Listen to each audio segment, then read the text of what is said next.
Hey everybody, welcome to Bible class. Can you join me with an open Bible? The book of Proverbs chapter 17 is where we're going to start today's lesson. We're talking about God's wisdom for friendship. And we're going to run across this fascinating idea of friends helping friends, friends sharpening friends. How do I need to be sharpened? How can I help you and you help me using the wisdom of God? Is your Bible open there to Proverbs chapter 17? Let's listen in as Solomon helps us grow in our appreciation of the value of a good friend. Notice Proverbs 17, verse 17. A friend loves at all times, and a brother is born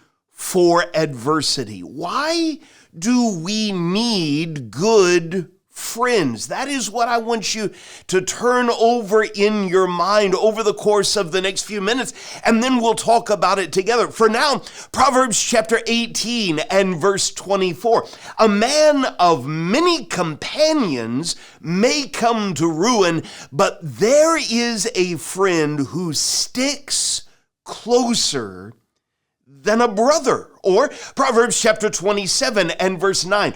Oil and perfume make the heart glad, and the sweetness of a friend comes from his earnest counsel. Clearly, we're being coached to appreciate the value of a good friend. Here's our key verse for today from Proverbs 27 and verse 17. Iron sharpens iron, and one man sharpens another. Now, that may not make a whole lot of sense to you on the surface until we think about this idea of iron sharpening iron. You ever seen something like this where a sword or a tool is being fashioned and there's a hammer that is hitting that and there are sparks flying? That may not be what you and I immediately think of when it comes to friends, but there is a way that just like iron sharpens iron, a friend can sharpen another friend. What's that going to look like today? What is that going to take? Is it always going to be easy? Well, we say right here in Proverbs chapter 27, and we see it may not even always be pleasant. Listen to this wisdom. Better is open rebuke than hidden love. Faithful are the wounds of a friend. Profuse are the kisses of an enemy. Why would a friend ever wound me? Why sometimes do I need to be wounded? Clearly, wisdom is leading us to think deeply about the value of a friend. Before I kick it over to your in-person class teacher, could we listen just a little more to the sort of friends we don't want? Listen to this wisdom. Proverbs chapter 20 and verse 19. Whoever goes about slandering reveals secrets. What does it mean to slander? And why are we being encouraged not to associate with a simple babbler? How is this the sort of friend that we don't want? We'll talk about that. For now, Proverbs 22, verses 24 and 25. Make no friendship. This is the sort of friend you don't want. A man given to anger. What does that look like? Why is that dangerous? How can that affect me if I am his friend? Don't be a friend with a wrathful man, lest you learn his ways and entangle yourself in a snare.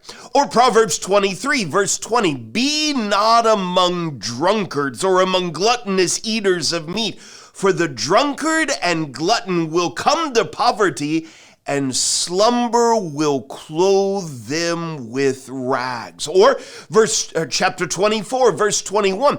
My son, fear the Lord and the king, and do not join with those who do otherwise, for disaster will arise suddenly from them. And who knows the ruin that will come from them both? Clearly, we're being told in a variety of ways there are some friends you don't want. Here's one more from Proverbs 25. A man who bears false witness against his neighbor is like a war club or a sword or a sharp arrow. Trusting in a treacherous man in times of trouble is like a bad tooth or a foot that slips. Whoever sings songs to a heavy heart is like one who takes off a garment on a cold day and like vinegar on soda. We're not only being shown what sort of friends we don't want, aren't we being shown what it takes to be a good friend? I want you to think about that, and we'll explore that together.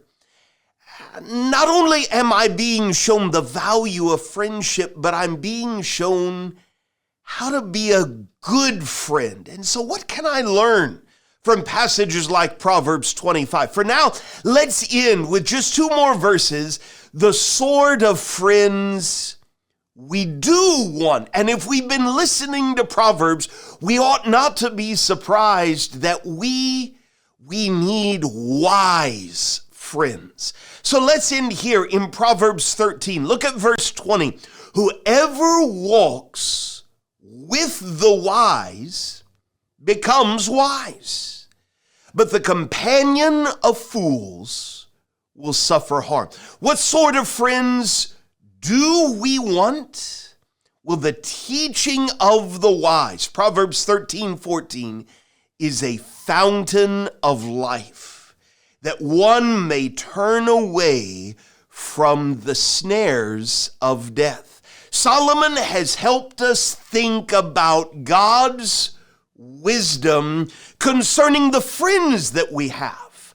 Iron sharpens iron. Let's talk about it. Thanks so much for being in class. Hope I've set you up for good discussion, that you have a good rest of your class and a great start to this new week.